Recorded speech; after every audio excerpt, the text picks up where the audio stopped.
네, 오늘은 여호수아 9장 1절에서 21절 말씀을 가지고 기브온의 속임수라는 또 제목으로 말씀을 나누겠습니다. 지금 이스라엘 백성들이 여리고성을 하나님의 놀라운 기적적인 방법으로 무너뜨리고 또 그 다음에 아이성을 치려고 했는데 아이성은 3,000명만 올라가서 치면 뭐 충분히 이기겠다라고 했었지만 오히려 대패해서 쫓겨오죠. 그 이유는, 그 원인은 바로 이 아간의 범죄 때문이었고, 결국 이 아간의 범죄를 다 처벌하고 난 이후에 다시 아이성을 공략해서 아이성을 점령한 것까지 우리가 지난 시간에 또 함께 배웠고요.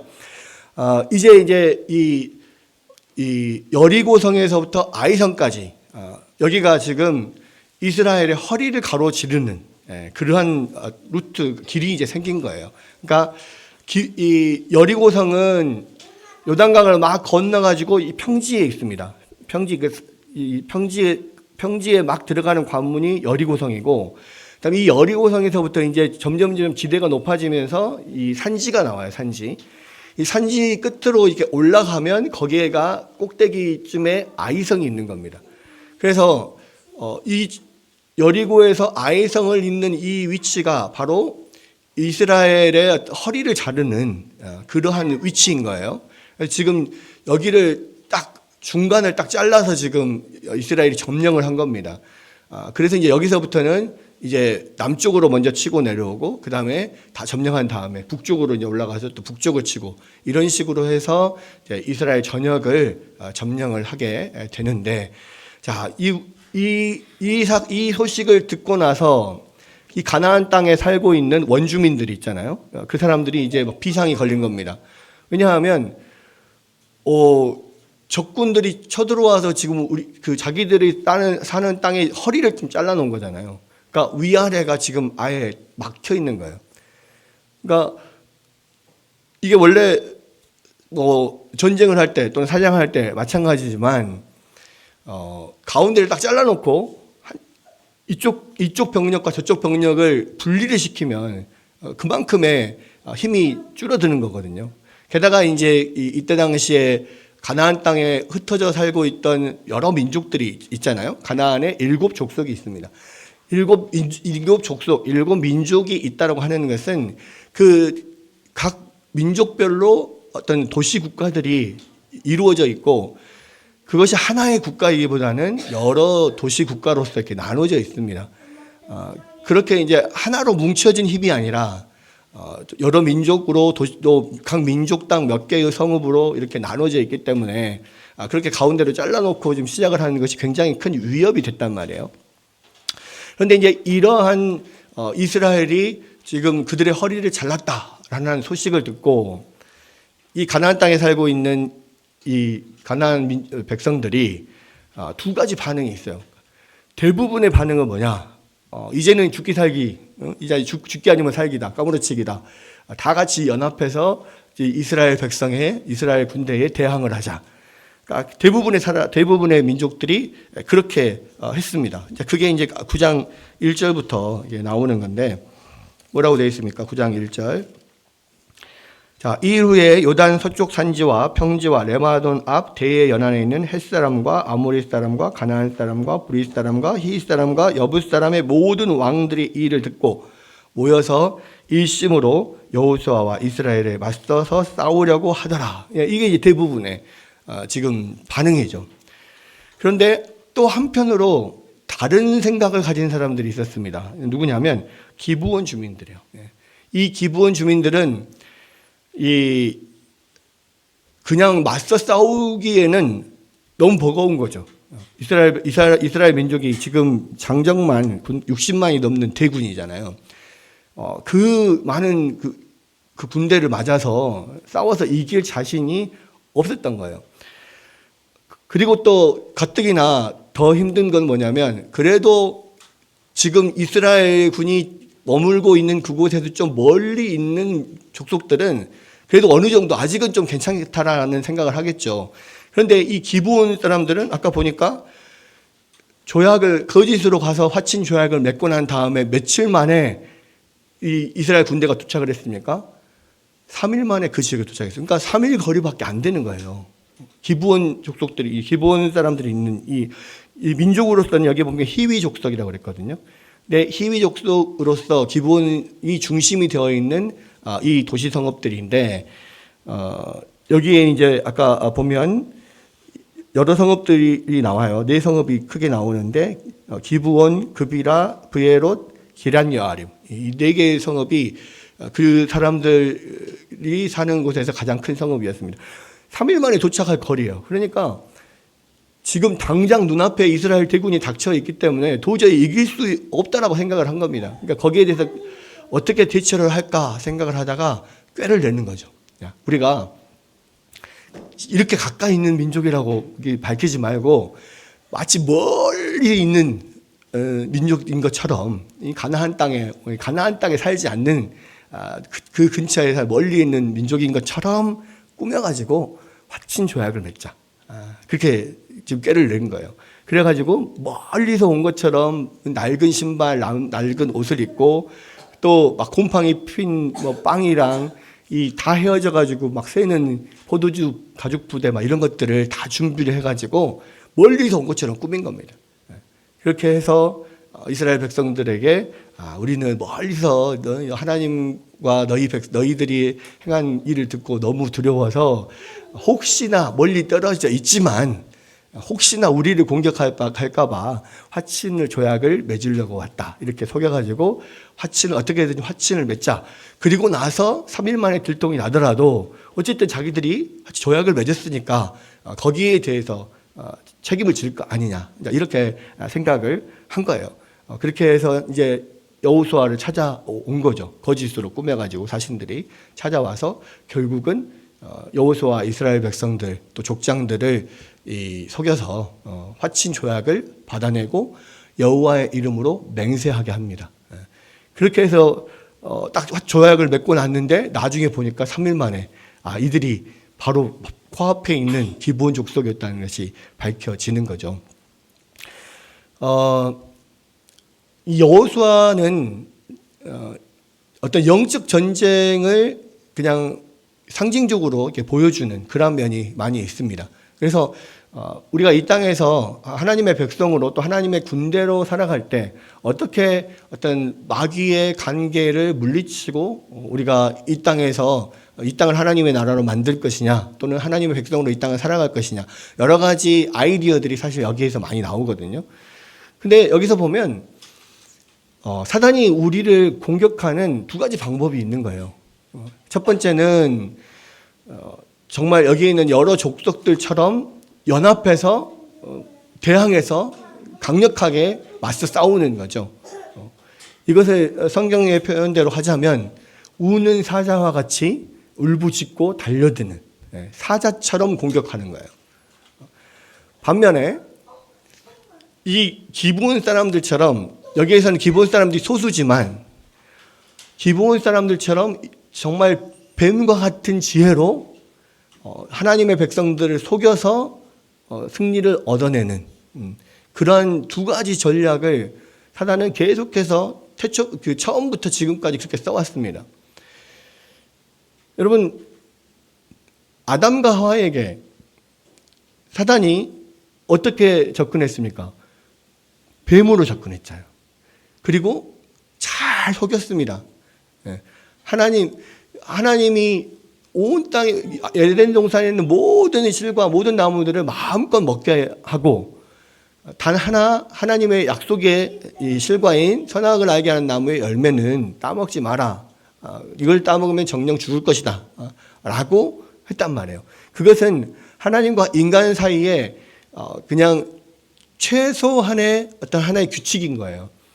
그것을 지킬 때 인간이 피조물로서 창조주 하나님을 존경하고 경외하고 그 안에서 살아간다라고 하는 것은 어떤 의미를 갖고 있어요. 그런데 그것을 만약에 건드리는 것은 하나님의 권위에 도전하는 거예요. 근데 이게 뭐 그렇게 어렵지 않은 일인 거예요. 그러니까 그것만 안 따먹으면 되는 거거든요. 뭐 예를 들어서 아주 정확하게 뭐 1년에 몇 차례씩 그것을 따서 뭐 어떻게 해서 하나님 앞에 정확한 어떤 행위를 드리고 이렇게 해야만 그 계약이 맺어진다라고 한다면 훨씬 더 복잡할 겁니다. 그런데 하나님은 최대한의 자유를 주셨어요. 그래서 그것을 그냥 건드리지만 안 하면 되는 거야. 그게 하나님의 우리 가운데 최대한의 자유를 주시고 최대한의 호의를 베푸신 건데, 근데 그거를 사단이 확 비틀잖아요. 또 하나님을 마치 뭐든지 막 못하게 하는 그런 분처럼 와서 이야기를 해요. 뭐라고 이야기합니까? 야, 하나님이 이 동산에 있는 모든 열매들을 다 따먹지 못하게 하더냐? 이렇게 물어본단 말이에요. 그 안에서 이미 하나님에 대한 부정적인 생각을 심어주려고 하는 거예요. 그렇게 해서 하와가 그러고 생각해 보니까 왜 이거를 따먹지 못하게 했지? 마치 이것을 못 따먹게 한 것이 굉장히 자기를 서운하게 한 것처럼, 또는 굉장히 부당한 것처럼 그렇게 여기게 만드는 거죠. 그렇게 하면서 또 다시 아니다, 왜 그걸 못 따먹게 한지 아냐? 그거를 네가 따먹으면 너희가 하나님처럼 되기 때문에 너희들을 하나님처럼 못되게 하기 위해서 지금 못 먹게 하는 거야. 이렇게 이야기를 하면서 이제 거기에 이제 계속 화법에 넘어가니까 나중에는 그것을 따먹으면 하나님같이 된다. 하나님 너희를 속이고 있는 거야? 라고 속여요. 그래서 다시 보니까 엄청 먹음직도 하고 보암직도 하고 정말 이거 먹으면 지혜롭게 될 것 같고 하나님처럼 될 것 같아요. 그래서 그걸 따먹잖아요. 이게 뭡니까? 사단이 속이는 것을 통해서, 이 속임수를 통해서 하나님의 백성을 공격했단 말이에요. 이것이 가장 첫 번째 나오는 사단의 공격 방법입니다. 그리고 그 뒤에 나오는 공격 방법은 뭐예요? 이제 가인이 아벨을 죽인 것처럼 폭력을 사용해서 죽이고 신실한 사람들을 사자처럼 공격하는 거예요. 그때부터 지금까지요, 사단은 딱 이 두 가지 방법밖에 없어요. 여러분, 로마 시대, 지금 신약 성경이 쓰여 있던 로마 시대에 예수님을 믿는 사람들은 이 황제를 신으로 섬기지 않고 그리스도를 주라고 하기 때문에, 그죠? 황제 카이사가 줍니다. 카이사르 is my lord. 가이사가 나의 주입니다. 황제가 나의 주입니다. 이렇게 고백을 하지 않고 Jesus is my Lord 이렇게 고백을 하기 때문에 사람들을 다 잡아 죽였잖아요. 재밌는 거는요, 크리스찬들이요, 그때에는 거짓말을 할 줄을 몰랐어요. 그래서 이 사람이 진짜 예수님을 믿는 사람이냐 안 믿는 사람이냐 어떻게 이거를 구별을 해내느냐, 그냥 물어보면 됐어요. 너가 그리스도인이냐? 이렇게 물어보면 내가 그리스도인입니다라고 이야기를 하면 당연히 죽을 줄 알면서도 모든 크리스찬들은 그냥 yes, 내가 그리스도인입니다. 그렇게 고백하고 잡혀 죽은 거예요. 그러니까 지금 같았으면 만약에 네가 그리스도인이다라고 고백하면 다 잡아 죽일 거다라고 하는 분위기에서 그리스도인을 색출하기 위해서 별 방법을 다 썼을 거예요. 대놓고 네가 그리스도인이냐? 물어보면 19은 아니라고 할 거예요. 아니면 100에 99는 아니라고 할 거예요. 그런데 그때 당시에는요, 그렇게 말하면 죽을 줄 알면서도 한 사람도 그리스도인인데 네가 그리스도인이냐 물어보면 아니라고 대답한 사람이 없었다고 그래요. 그러니까 그렇게 해서 사실은 많은 크리스찬들이 박해를 받고 죽고 감옥에 갇히고 그랬어요. 그런데 사실은요, 그렇게 막 이 사자처럼, 우는 사자처럼 달려들어서 죽일 때는 오히려 기독교가 훨씬 더 그 핍박 가운데서도 더 성장을 했습니다. 근데 재밌는 거는 313년에 콘스탄티누스 황제가 기독교를 공식적으로 믿어도 된다라고 공포를 했을 때, 그리고 황제가 기독교인이 되기 시작했잖아요. 그때부터는 오히려 교회의 숫자들은 많아지고 많은 사람들이 예수님을 믿은 것 같지만 사실은 참된 크리스찬들이 점점 사라지기 시작했어요. 예전처럼 네가 네가 그리스도인이라고 한다면 내가 죽이겠다라고 했을 때 그럼에도 불구하고 난 그리스도인이다라고 고백하는 사람들이 점점점 없어지는 거예요. 그러니까 사단의 전략은요, 사자처럼 울부짖고 달려들어서 죽이는 것보다 오히려 뱀처럼 교묘하게 속여서 크리스찬들을 타락시키고 하나님의 백성으로서의 그런 삶을 못 살게 하는 이런 것들이 훨씬 더 역사적으로 더 강력하게 작용이 됐었다는 겁니다. 지금도요, 박해가 막 일어나는 많은 나라들, 또 뭐 중국이나 뭐 다른 공산권이나 이슬람 안에서는 오히려 더 참신앙인들이 더 많아져요. 그런데 우리나라나 또 다른 예수를 믿는 것이 그냥 쉬운 그런 나라에서는, 또 많은 사람들이 예수를 믿고 있는 그런 나라에서는 오히려 참신앙인을 찾아보기가 어려운 그런 경우들이 많이 있습니다. 오늘은 바로 이 기브온 사람들이 어떤 이스라엘을 공격할 때 그러한 사단의 속임수를 통하여서 이스라엘을 공격하고 넘어지게 하는 겁니다. 하나님의 이게 얼마나 심각한 거냐면, 사실은요, 기브온 사람들과 화친을 맺어서는 안 되는 거였어요. 왜? 하나님께서 이스라엘 백성들을 지금 가나안 땅으로 들어가게 하는 데는 두 가지 이유가 있다고 했잖아요. 하나는 이스라엘 백성들에게 이 가나안 땅을 주시기 위함이고, 첫 번째는. 두 번째는 뭐냐면 가나안에 있는 사람들을 이스라엘 군대를 통하여서 심판하시기 위해서 이스라엘 백성들을 가나안으로 인도한 거거든요. 그러니까 사실은요, 이스라엘 백성들은 심판의 군대예요. 하나님의 심판의 군대. 그래서 그들을 정멸시키고 진멸하는 이유가 뭐냐면, 아브라함에게 아브라함의 자손들에게 이 가나안 땅을 주겠다고 약속을 하셨지만 바로 주시질 않았어요. 왜 바로 주시지 않았습니까?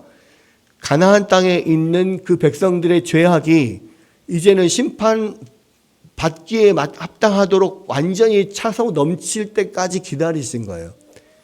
400년을 기다렸습니다. 그리고 이 이스라엘 백성들이 들어갈 이 시기에는 정말 이 가나안 백성들 안에서의 그런 죄악이 너무 차고 넘쳐서 모든 이상숭배와 음란과 모든 거짓과 모든 죄악들이 너무 넘쳐서 하나님이 심판하지 않을 수 없는 소돔과 고모라처럼 불로 심판한 게 아니라, 또 노아 시대처럼 물로 심판한 게 아니라 이스라엘 백성들로 그들을 심판했단 말이에요. 그러니까 이스라엘 백성들은 하나님의 심판의 도구로 지금 들어간 거예요. 그래서 들어가기 전에 하나님께서 말씀하십니다. 이스라엘 거기 들어가면 모두를 다 진멸할 것이고, 거기에 있는 가나안 백성들하고 조약을 맺거나 화친을 절대로 맺지 말아라. 왜냐하면 그들은 하나님의 심판 당해야 될 대상이니까 그렇고, 또 한 가지는 그들이 만약에 화친을 맺고 조약을 맺어서 이스라엘 백성들과 교류를 하게 된다면 이스라엘 백성들도 또한 그 죄에 물들기 때문에 그런 거죠. 왜냐하면 하나님은 우리의 연약함을 다 아세요. 여러분, 근묵자흑, 근주자적, 이 이야기 들어봤죠? 고사성어, 한자 고사성어입니다. 그렇죠? 근묵자흑, 근주자적. 그러니까 검은색을 가까이 한 사람은 검어지고 붉은색을 가까이 한 사람은 붉어진다, 이 말이거든요. 여기서 근묵자흑이 좋은 걸까요? 근주자적이 좋은 걸까요? 아니면 둘 다 좋은 걸까요? 둘 다 나쁜 걸까요? 많이들 근묵자흑만 알죠? 네. 뒤에 근주자적이 있어요. 붉은 건 좋은 거고요. 검은 것은 나쁜 거예요. 그래서 나쁜 친구를 그러니까 그 검은색에 가까이 가면 나쁜 친구들과 어울리면 나쁘게 되는 것이고, 악한 사람 근주자적, 붉은 좋은 것과 어울리면 더 함께 좋아진다는 의미입니다. 이건 그냥 고사성어예요. 근데 이거는 우리의 인간의 죄인됨이 그냥 그대로 드러나 있어요. 연약한 존재여서. 그래서 좋은 친구들 사귀면 같이 좋아지고요, 나쁜 친구들 사귀면 같이 나쁜 짓을 하게 돼 있거든요. 마찬가지예요. 이스라엘 백성들도 하나님의 백성이지만 그냥 그렇게 죄 가운데 막 그냥 완전히 그 쩔어 있는 사람들하고 같이 살잖아요. 교리하고 살면은 그 죄가 물들 수밖에 없고, 사실은 좋은 사람들한테 영향을 받는 것은 조금 더 힘들어요. 근데 안 좋은데 영향을 받는 것은 훨씬 더 쉽습니다. 왜? 우리 마음이 사실은 죄악 가운데 있어요. 우리 마음이 죄에 더 가깝고 더 죄에 끌리는 그런 상태에 우리가 있어요. 그렇기 때문에 하나님께서 이스라엘 백성들이 가나안 백성들과 아예 교류하지 못하도록, 화친을 맺지 못하도록 그렇게 명령을 하셨는데, 이 기브온 사람들이 속임으로 인해서 그 명령을 정면으로 어기게 된 거예요. 이게 하나님, 이스라엘 백성 전체, 하나님의 심판의 군대가 심판받을 대상하고 조약을 맺어버렸다니까요. 이거는 진짜 있을 수가 없는 거잖아요. 하나님의 심판이 고작 여호수아와 그 이스라엘 장로들 또는 우두머리 리더들의 잘못에 의해서 완전히 뒤집어지는 이런 일들이 일어나게 되는 겁니다. 하나님의 뜻이 완전히 벗어나게 되는, 하나님 뜻 벗어나게 되는 일, 엄청난 일이 사실은 일어난 거예요. 그랬을 때, 이게 참 쉽지 않은 일이죠. 이거는 정말 심각한 문제죠. 그랬을 때 여호수아와 이스라엘 백성들이 또는 여호수아와 지도자들이 이 문제를 어떻게 해결하느냐, 이 부분도 상당히 우리에게 의미가 있는 거예요. 첫 번째로 생각할 것은, 그러면 이들이 왜 그렇게 중대한 문제인데도 불구하고 그냥 아무 생각 없이 그렇게 쉽게 그 사람들을 믿고 그렇게 조약을 맺어 버렸는가? 여러분, 이것도 사실은 이들이 아이성에서 저지른 그 실수와 또 동일한 실수를 한 거예요. 뭡니까? 겉모습만 보고 판단한 거예요. 아이성도 겉모습만 보고 판단을 했잖아요. 하나님 앞에 묻지도 않았습니다. 아이성도 물론 아간의 범죄 때문인 것이 가장 큰 이유지만, 또 하나는 하나님 앞에 묻지도 않고 그냥 자기들끼리 알아서 판단해서 해버렸단 말이에요. 근데 방금 전에 아이성에서 그렇게 실패를 했는데 또 이런 일이 있어요.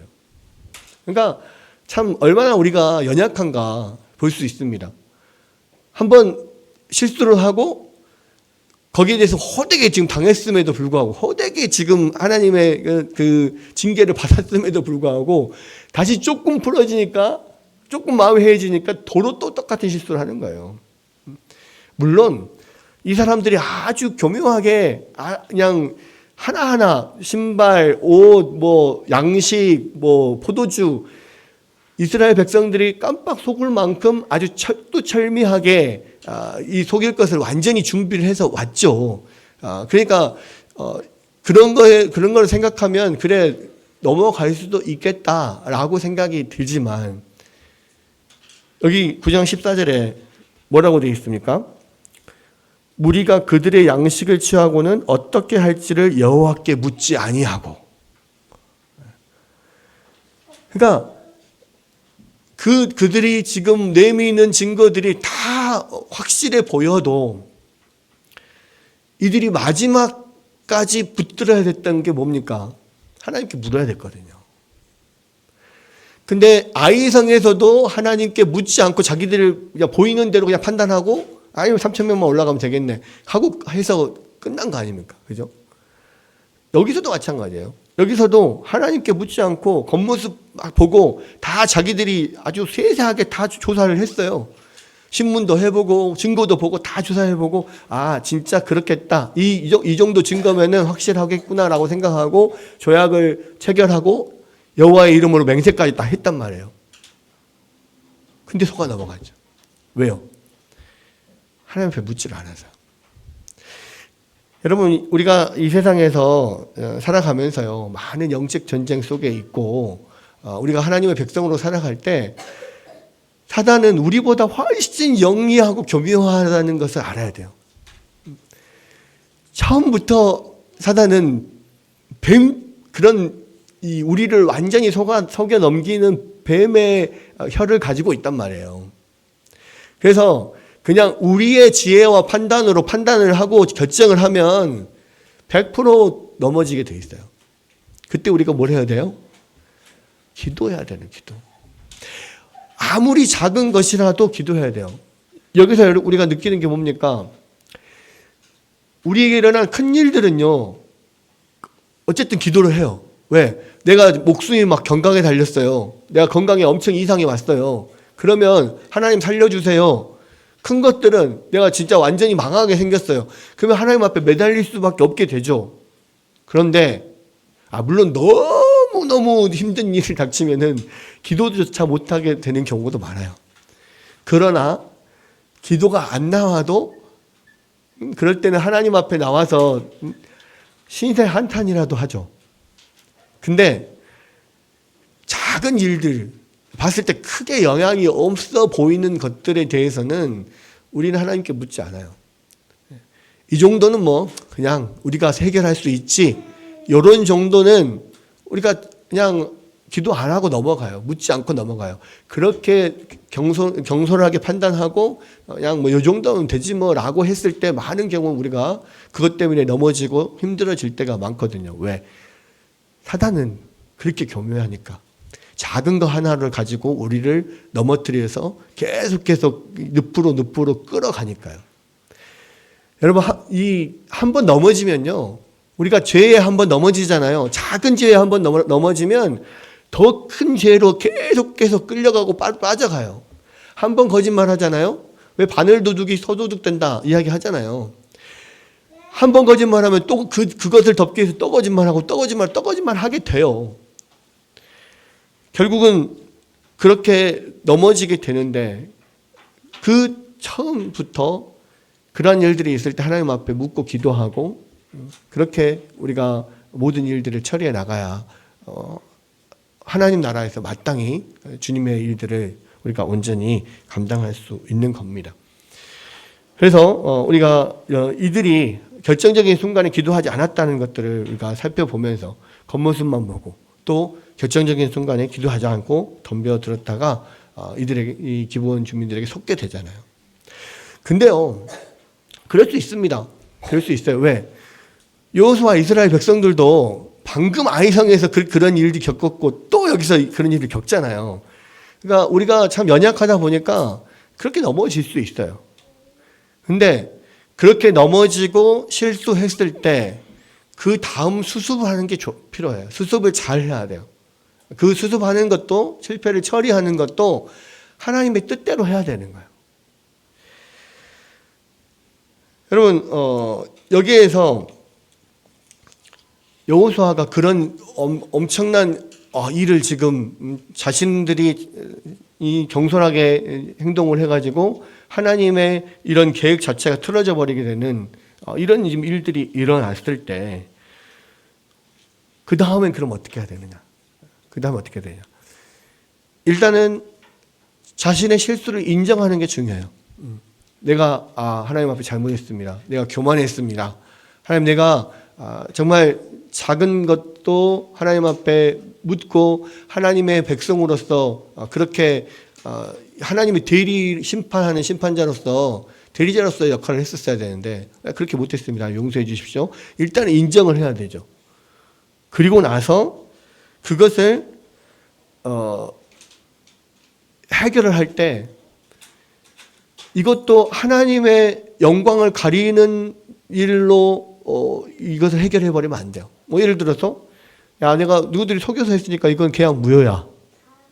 그러니까 너희들은 다 죽일 놈들 다 죽어! 뭐 이렇게 해버리면 아무리 잘못된 조약이었어도 여호와의 이름으로 맹세를 한 거잖아요. 그러면 여호와의 이름으로 맹세를 했기 때문에 이거는 그 약속을 하나님이 깬 게 돼버리는 거예요. 하나님의 백성으로서 살아갈 때 우리가 하나님의 이름으로 한 모든 일들은 잘못된 거여도 거기에 대한 대가를 분명하게 치러야 돼요. 내가 잘못된 것에 대한 잘못된 결정에 대한 여러 가지 실패 그 결과들이 있을 거예요. 그 결과물을 그냥 인정하고 받아들이고 손해를 보더라도 그런 부분에 있어서는 그냥 손해를 봐야 돼요. 지금 여호수아가 지금 그렇게 한 거예요. 그냥 이거는 니네들이 속였으니까 거짓 계약이니까 이건 아예 계약 자체가 잘못된 거야. 계약 파기 뭐 이렇게 하지 않고, 그러나 그러니까 이스라엘 그 리더들이 또 이스라엘 백성들이 원망하잖아요. 여호수아 리더들이 잘못 계약을 해가지고 우리가 그 내 성읍에 가서는 아무것도 얻을 수 없고, 아무런 재산도 얻을 수 없고, 이거 땅도 얻을 수 없는 이런 상황이 됐습니다. 당신들이 잘못해서 그랬어 하고 막 원망을 했을 때 그것을 자기가 다 자기들이 책임을 졌어요.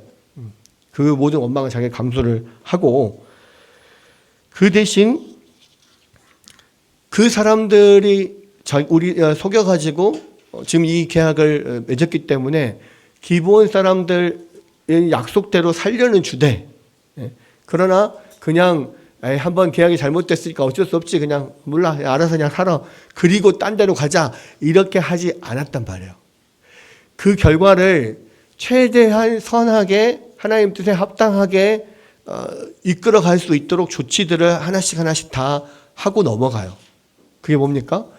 기본 사람들, 거기에 있는 이 내 성읍의 사람들 그냥 알아서, 그냥 너희들은 그냥 어쩔 수 없이 내가 계약 잘못했으니까 너희들 마음대로 살아 라고 하지 않고, 그 사람들을 다 데려다가 뭘로 사용을 했어요? 성전을 섬기기 위해서 물을 깃고 나무를 패는 일들을 맡는 종으로 삼았어요. 약속대로 살려줬어요. 하지만 그들에게 있어서 또 하나님의 보시기에 가장 최선의 길을 택한 거예요. 왜냐하면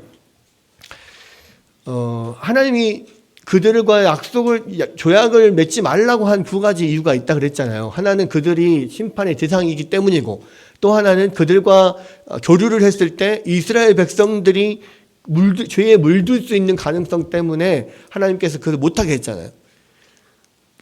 일단 그 목적은 어쨌든 이루게 하는 거예요. 그러니까 살려는 주되, 이들이 이스라엘 백성들에게 큰 영향력을 미치지 못하도록 종으로 살게 만드는 거죠.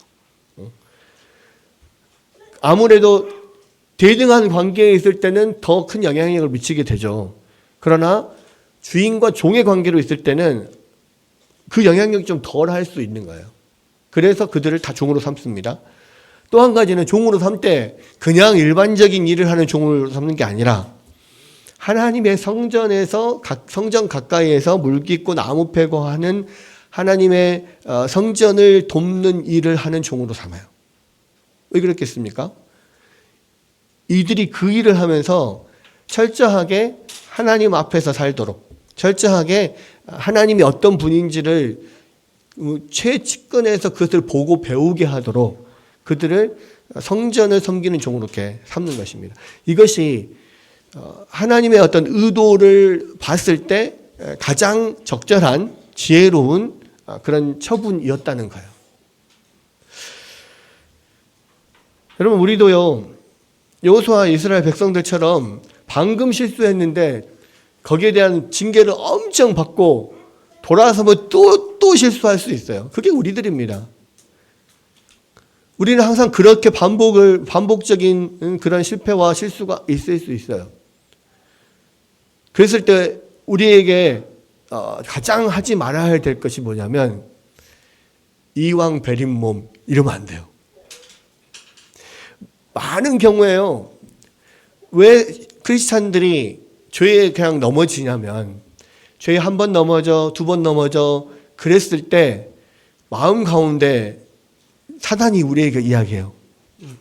야, 너 이미 베렸어. 너 이미 베린 몸이야.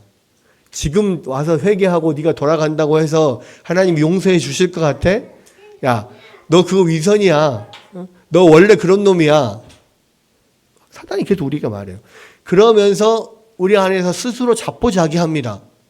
그리고 그냥 에라 모르겠다. 그냥 나는 하나님이 사랑하시지도 않고 나는 원래 어둠의 자식이었어. 이러면서 그냥 자포자기하고 죄 속으로 들어가 버려요.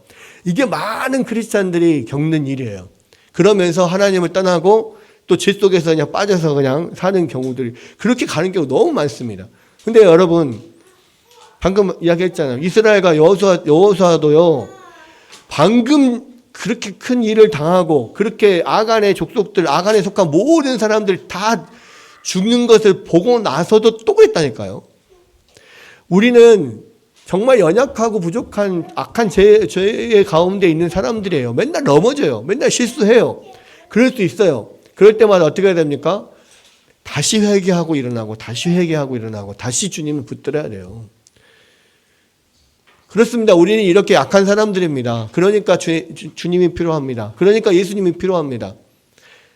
사단은 네가 뭐 그래서 네가 뭐 하나님의 자녀라고? 야, 네 꼴을 봐라. 네가 뭔 하나님의 자녀야. 우리 안에 계속 그렇게 속여요. 우리에게 계속 속삭여요. 그랬을 때 뭐라고 해야 됩니까? 그래, 나는 그런 죄인이다. 나는 그런 연약하다. 그러나 그렇기 때문에 예수님이 필요한 거다. 그래서 내가 예수님을 믿는다. 이렇게 선포하고 나와야 돼요. 예전에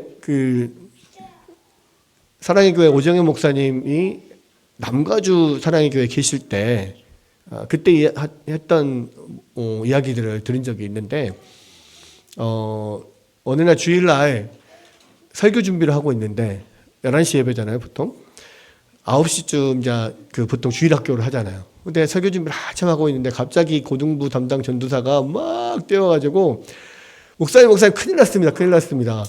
우리 고등부 학생 중에서 어떤 귀신 들린 아이가 와가지고 지금 막 까무러치고 난리가 나는데 주위에서 달라들어서 막 진정을 시키려고 하고 막 기도를 해도 이게 귀신 떠나지도 않고 눈을 완전히 뒤집고 막 이렇게 하얀 눈으로 쳐다보면서 김 집사 너는 뭔 죄를 저질렀지? 막 이러면서 안 돼 너는 가. 넌 안 돼. 이런 식으로 막 계속 이야기했다는 거예요. 그래서 부장 집사 막 무슨 전도사 다 달라붙어서 기도해도 너는 내가 너를 아는데 너 안 돼. 너도 뭐 무슨 죄 있지? 막 이런 식으로 계속 했다는 거예요. 그래서 놀래가지고 이 전도사가 왔는데 목사님 빨리 가보셔야 될 것 같습니다. 이야기를 하니까 어제 목사님이 속으로 생각하기를 나도 갔는데 나도 안 된다 하면 어떡하지? 그런 마음을 그런 생각을 했대요. 그래서 어떻게 할까 하다가 좋은 생각이 나서 가서 그래 만약에 또 다시 그렇게 이야기하면 그래 나는 그런 죄인이다. 그렇기 때문에 내가 예수 그리스도가 필요하다. 예수님의 이름으로 이 악한 마귀야 물러가라 이렇게 기도를 해봐라 이렇게 이야기를 했다는 거예요. 그래서 알았다고 해서 갔는데 조마조마해서 어떻게 됐을까 막 이렇게 하나님 도와주십시오 제발 살려주십시오 이제 기도를 하고 있는데 좀 있으니까 다시 막 뛰어오는 소리가 들리면서 그 전사님이 목사님 됐어요 나 갔어요 막 이렇게 이야기를 했다는 이야기를 들었어요. 그러니까 무슨 이야기입니까? 사단은요 우리의 죄인들 다 알아요. 우리가 아무리 숨겨도 우리 안에 모든 죄악들을 다 알아요. 그리고 자꾸 그것을 물고 넘어진단 말이에요. 근데 그게 우리의 본질이고 실체예요. 바리새인들 요즘 바리새인과 서기관들 예수님이 성경에서 막 질타하잖아요. 우리는 바리새인과 서기관보다 사실 못한 존재들이에요. 그 사람들은 겉보기라도 더 신실하잖아. 우리는 겉보기도 별로 신실하지 않아. 그리고 정말 우리 안에는 말은 하나님의 자녀라고 하지만 많은 죄 가운데 계속 넘어지고 살고 있어요. 여러분 사단은 계속해서 우리를 그렇게 공격할 거예요. 그럴 때 어떻게 해야 됩니까? 그래 맞다 나는 그런 죄인이다. 그래서 예수님이 필요하고 그래서 내가 예수님을 믿는 거야. 그 마음이 우리 안에 있어야 한다고. 그리고 우리가 최대한 하나님께서 영광을 받으시도록 그 모든 일들을 우리가 잘 처리를 하고 설사 내가 그로 인하여서 손해를 보더라도 하나님께서 기뻐하시는 방법으로 늘 우리가 그것들을 마무리를 져야 돼요. 오늘 이 기브온 주민들의 어떤 속임수를 통해서 사단이 얼마나 우리를 정말 계속해서 속을 넘어뜨리려고 하고 우리를 계속해서 공격하는지 이런 것들을 다시 한번 생각해 봤습니다. 우리는 가운데서요. 우리는 철저하게 우리 연약함을 우리가 고백하고 예수님을 붙들어야 돼요. 넘어지더라도 다시 일어나서 회개하고 다시 주님을 붙들어야 돼요. 그것이 사실은 성화의 과정이에요. 이제 폴 워셔 책에서 아마 그랬던 것 같아요. 우리가 구원의 여러 가지 과정이 있는데 믿음과 회개를 통하여서 우리의 신앙이 시작이 되잖아요. 하나님의 자녀가 되잖아요.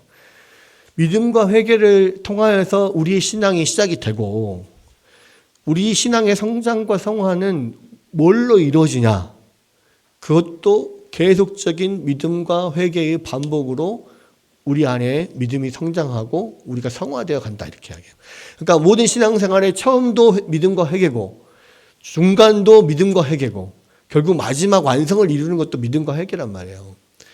철저하게 우리를 하나님 앞에서 인정하고 죄인됨을 인정하고 회개하고 또 주님을 붙잡고 또 주님을 붙잡고 계속 주님을 붙잡고 나아갈 때만이 우리가 온전히 사단의 모든 공격을 이겨내고 또 우리가 예수 그리스도를 닮은 사람들로 나아갈 수가 있는 겁니다. 여러분 그러한 또 우리의 연약함을 인정하고 또 온전히 주님을 붙들고 또 온전히 주님 주시는 그 지혜로 이 땅을 승리해 나갈 수 있는 여러분들이 되시기를 주님의 이름으로 축원합니다.